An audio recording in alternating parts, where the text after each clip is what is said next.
siya sa coke, gano'n. Ang saya-saya niya pa nun sa hearing eh. Tapos ngayon, ayan na siya. Tapos, nakita niyo ba yung nag-dirty finger siya? Kasi, Ako hindi ko talaga siya nung pasakay na siya sa sasakyan, Susuli niyo raw po yung mga ninakaw niyo, ma'am? Ma'am? may nakatakip sa kanya. Pagsakay niya doon, naumpo siya doon sa mabilis ng timer. Parang nadidepress na rin siya, no? Parang may Oo depression naman, totoo type of yun. Kasi, depression. nung sinabi niya na happy, happy? Happy, yes. Oo, ayun, napanood ko yun. Sabi niya, happy, Parang, happy. masaya na kayo? Oo. Makulong na ako. Tapos umiiyak Masaya siya.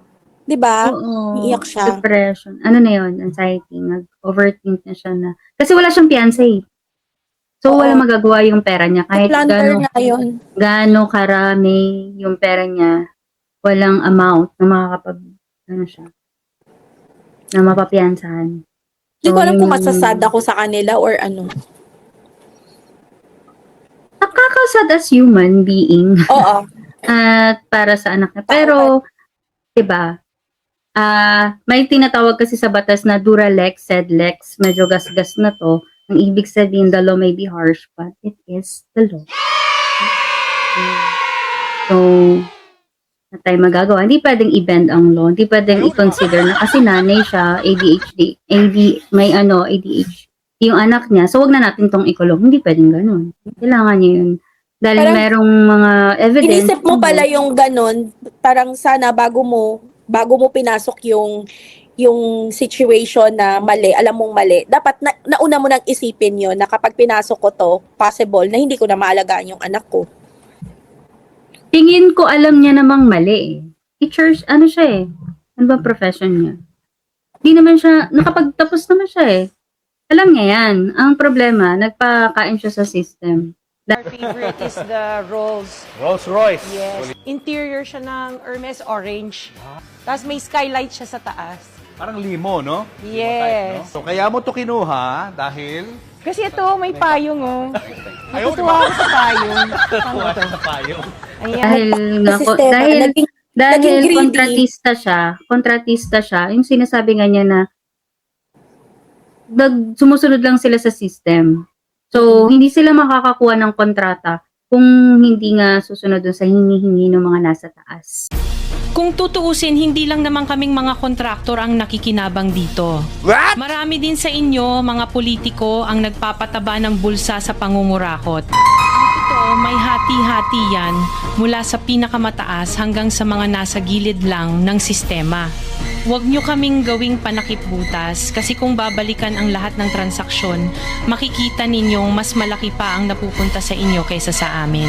Lahat tayo alam ang laro, pero Yun yung problema. Pero, wag niyo sasabihin hindi niya alam kasi alam niya yung pinapasok niya. pag nahuhuli, kami lang ang tinuturo at pinarurusahan. Oo, totoo naman.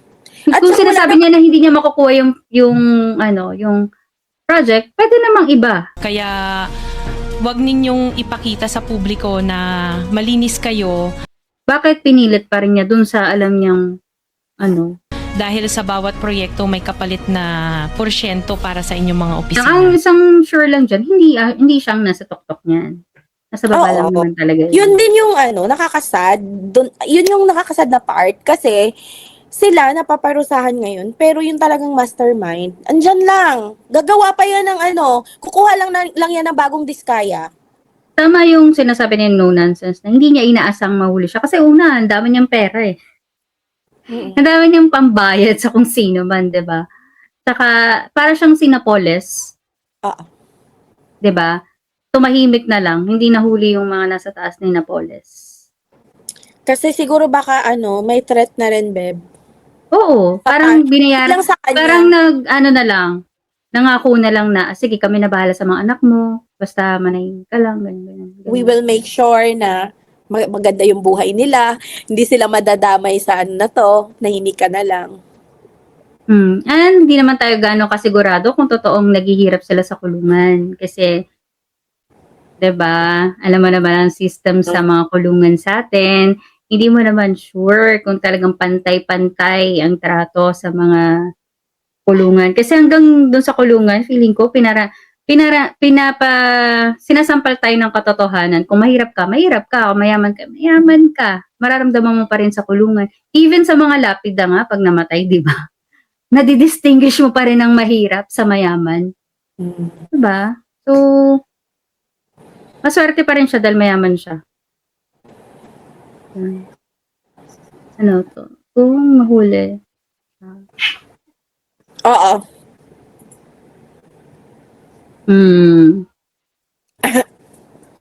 Alam mo, mas nakakaawa sa mga pangyayari ito.